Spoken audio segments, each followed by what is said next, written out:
Olá, amigos, amigas, irmãos e irmãs. Saúdo a todos com a graça e a paz do Senhor.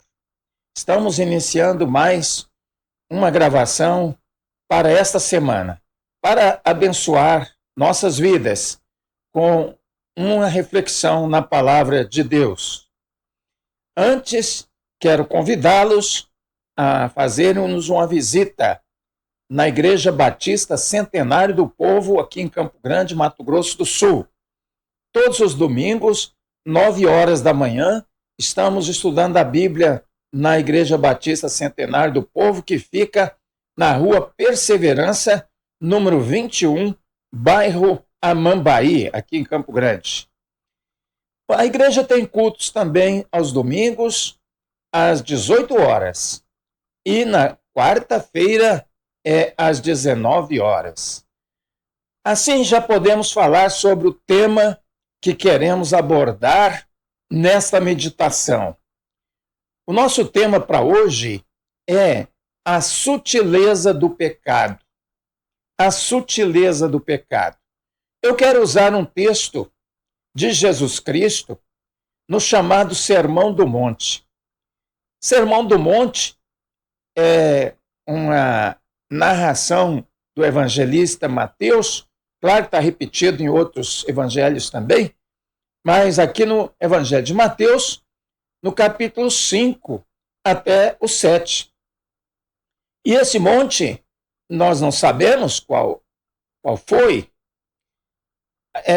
tem conjecturas que podem pensar a respeito do qual seria o monte da Palestina que Jesus proferiu este sermão, estas palavras. Aqui eu quero usar principalmente o que está no capítulo 5, que é o primeiro capítulo do Sermão do Monte. Eu quero ler dos versículos 21 ao 22, depois eu vou ler também do 27 ao 28. Mas aqui no capítulo 5, verso 21 a 22, Jesus diz assim: Ouviste que foi dito aos antigos, não matarás, e quem matar será réu de juízo. Eu, porém, vos digo que todo aquele que se encolarizar contra seu irmão será réu de juízo. E quem disser ao seu irmão raca, será réu diante do sinédrio. E quem lhe disser tolo, será réu do fogo do inferno. Veja bem, Jesus está falando aqui de palavras do seu tempo, né? Que eram palavras de xingamento. Algumas ainda são, tolo ainda continua sendo uma palavra de xingamento. Mas raca e tolo eram palavras para menosprezar uma pessoa, para xingar uma pessoa, vamos dizer assim, quando estava com raiva daquela pessoa. O que acontece também no português. A gente usa também essas palavras. Infelizmente, né? Se usa essas palavras semelhantes no português. E Jesus vai continuar falando sobre essa intenção do coração, essa sutileza do pecado que eu estou abordando lá nesse mesmo capítulo aqui, lá no versículo 27 a 28, onde ele diz: Ouviste que foi dito, não adulterarás. Eu, porém, vos digo que todo aquele que olhar para uma mulher para cobiçar, claro que está falando de mulher alheia, né? Já em seu coração cometeu adultério com ela. Pois bem, então é sobre essa questão de sutileza do pecado que eu estou falando. No primeiro texto, Jesus fala de que foi dito aos antigos por Moisés, lá na lei, que matar era pecado, era punido. era crime, como é até hoje. E aí o que Jesus está dizendo? Vocês aprenderam que pecar é praticar algo, é fazer algo que é errado diante da lei de Deus e da lei dos homens também, muitas vezes. Mas essa ideia é legalista. Por que eu estou chamando de legalista? Porque tem que praticar para que seja consolidado o crime. Se não praticou, o crime não está consolidado, mas praticou, ele está concretizado. Ele não é apenas intencional, mas ele é aí doloso. Ele é um crime que deve ser punido pela lei. Lá na lei judaica era assim também. Tinha que praticar algo para ser punido. E aí Jesus vem com essa nova interpretação da lei, dizendo que se encolarizar, ou seja, se irar-se, enraivecer-se contra uma pessoa, aqui Jesus chama de seu irmão, será réu de juízo. E quem disser seu irmão raca, que era um termo pejorativo de xingamento, será réu diante do Sinédrio, que era o tribunal deles. O Sinédrio era o Tribunal de Justiça de Israel.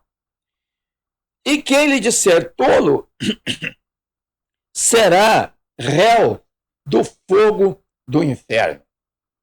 Veja bem a sutileza que Jesus leva estas palavras.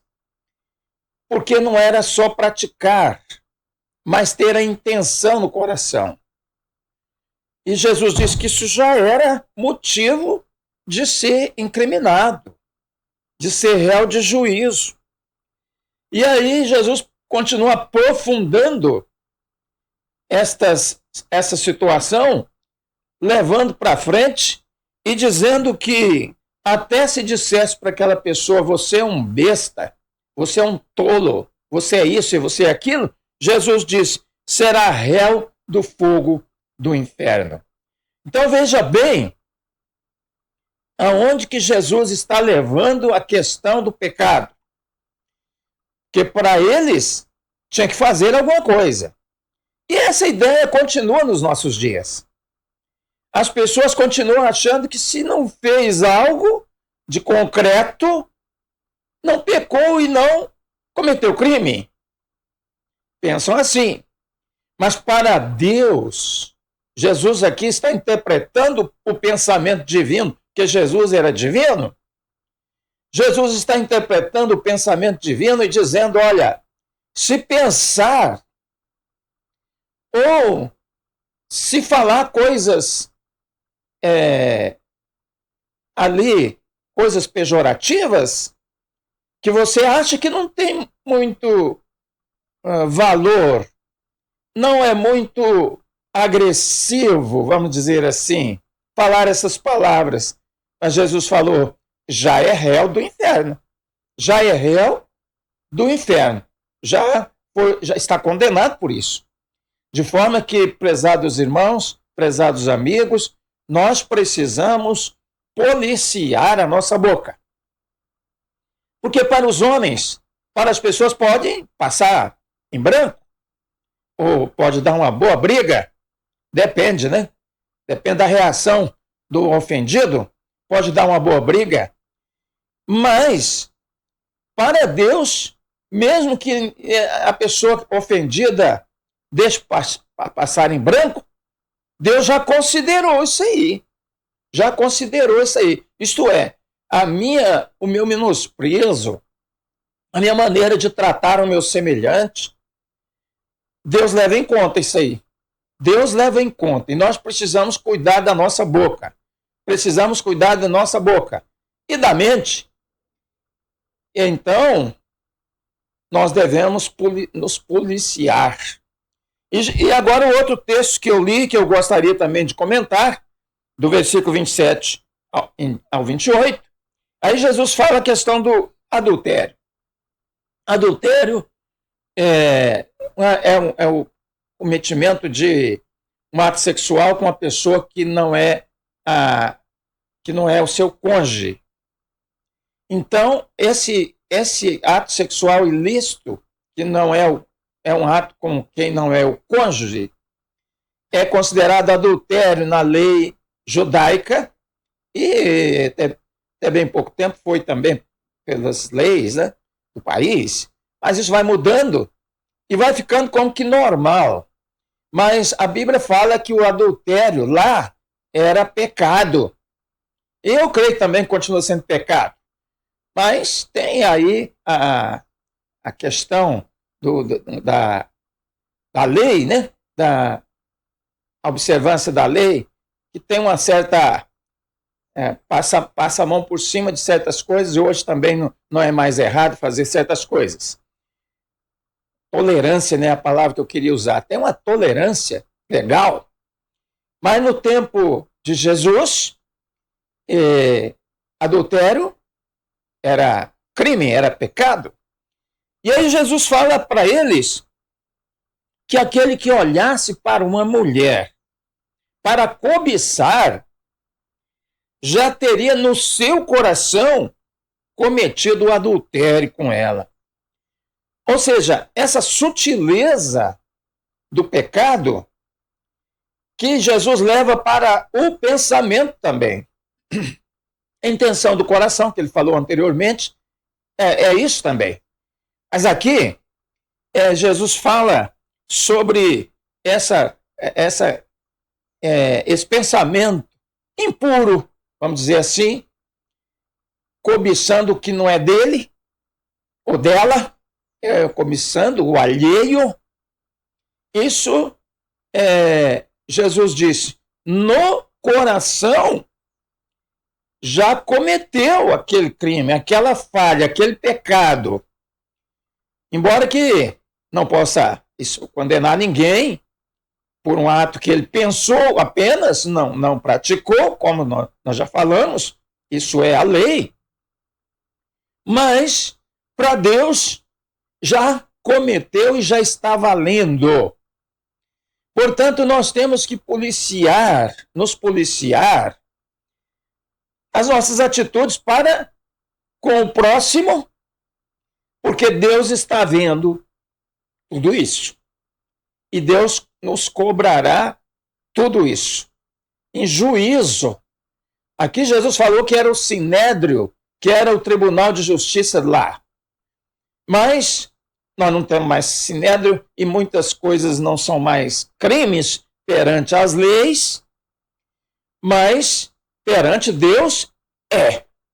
Perante Deus é. Então a maneira que nós tratamos o nosso semelhante, Deus leva em consideração. Isso é que eu estou chamando de a sutileza do pecado. Porque a maneira que você vai tratar o seu semelhante, Deus vai te julgar. Deus vai ver, está vendo isso.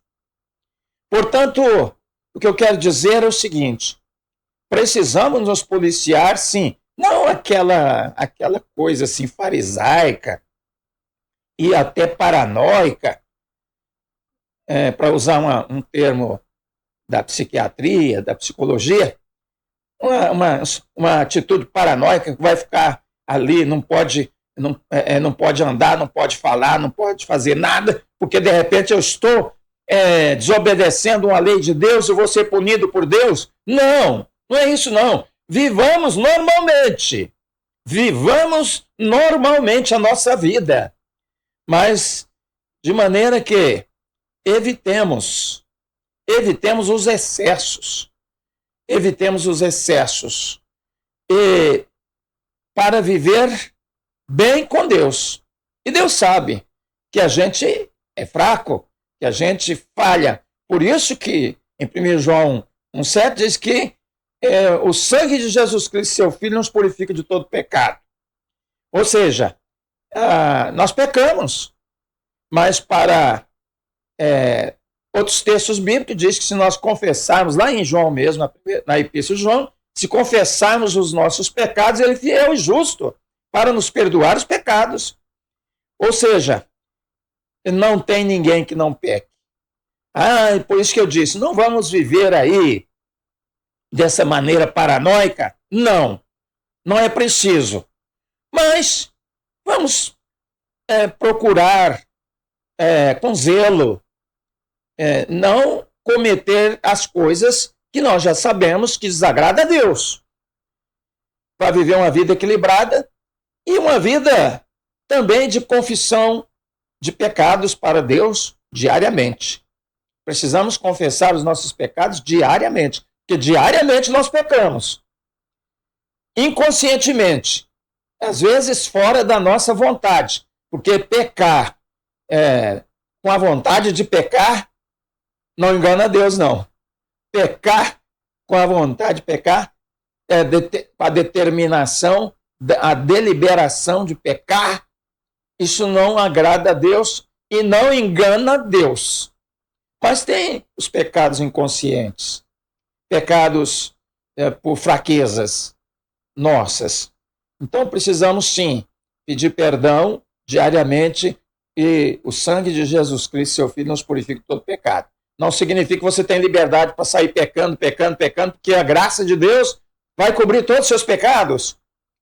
Não, não é assim também. Por quê? Lá em Gálatas, capítulo 6, está escrito que de Deus não se zomba. Que aquele que semeia na carne, da carne ceifará corrupção. Quem semear na carne, ceifará corrupção. De Deus não se zomba. Não devemos zombar de Deus, porque vamos colher aquilo que nós plantarmos. Então, de forma, amigo, que vamos viver normalmente, vamos andar normalmente, vamos ser uma pessoa normal. Mas já sabemos o que agrada a Deus, o que desagrada a Deus e o que agrada. Mas sabemos o que desagrada a Deus. Sabendo disso, a gente pode se policiar e pedir a força do Espírito Santo para nos fazer andar em espírito. Que o apóstolo Paulo diz que se andarmos no espírito, não cumpriremos as concupiscências da carne. Se andar no espírito, você não vai andar na carne. Isso aí, numa palavra teológica, significa andar na natureza carnal, na natureza humana. Você vai andar mais pelo espírito. É um assunto complexo, um tema muito longo, que não dá aqui para explicar e nem falar de tudo, porque a gente entra sempre numa repetição. E eu não quero fazer essas repetições, porque o vídeo fica muito extenso. Mas quero dizer, sim, é isso que já falei. Nos policiar para vivermos uma vida normal. Mas se pecar, Jesus disse, lá o apóstolo João diz, temos um advogado diante de Deus, que é Jesus Cristo. E ele intercede por nós, e também o sangue dele derramado na cruz nos purifica de todo pecado. Amém? Que Deus nos ajude a andar segundo a sua palavra, com sabedoria. Não precisamos ser paranoicos, ser fanáticos, paranoicos, mas também nós devemos saber o que agrada a Deus, o que desagrada a Deus. E procurar força nele mesmo, no Espírito Santo, para viver a vida que ele deseja que a gente viva. Eu tenho certeza que ele vai te ajudar, ele vai me ajudar a andar em espírito. Deus abençoe você, a sua família, hoje e sempre. Amém.